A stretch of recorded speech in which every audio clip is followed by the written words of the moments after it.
On our newscast tonight, in Korea's ongoing battle against the MERS outbreak, the government plans to inject more than $45 million towards efforts to eliminate the virus.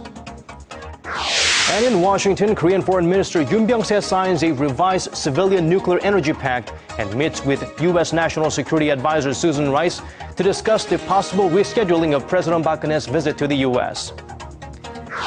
And some experts warn the Korean government needs to establish long-term measures to counter what could be the worst drought the country has seen in over a century. These stories and more coming up next.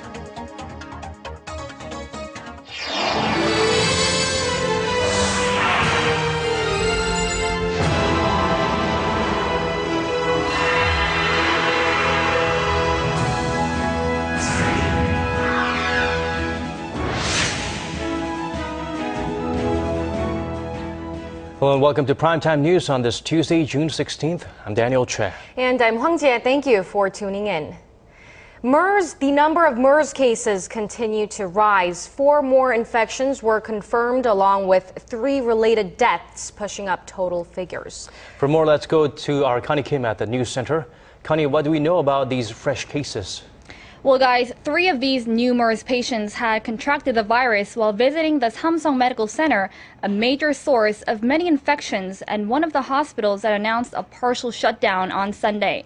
Now, these new cases are especially concerning because the patients had not been regulated by health authorities or Samsung Medical Center, which opens the door for possibly more infections. Now, one of them also happens to be the first MERS patient confirmed in Daegu, so health officials are tightly monitoring all the people the patient had contact with in order to stop the disease from potentially spreading nationwide. And as of now, 7 regions have been affected by the virus. So far, a total of 6 people have been infected from tertiary patients, something the government has been worried about. And looking into the additional deaths added today, it's interesting to note 2 cases came from MERS patients who did not have a pre-existing medical problem. Now, this is raising eyebrows because most of the deaths up until now have been those who were already sick or the elderly.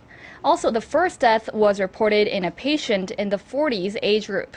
The death toll could rise higher as 16 are reported to be in critical condition. Meanwhile, 5,500 are still under quarantine, and in an effort to contain the virus, the government has formed task force teams at 13 hospitals with MERS patients or that have been affected by the virus.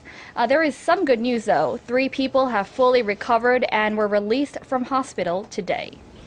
And Connie, apart from forming a task force team, we hear that the government is planning to funnel more money into the fight against the disease. Tell us more about that. Well, just today, the government pledged $45.2 million in reserve funds to contain the disease. It'll most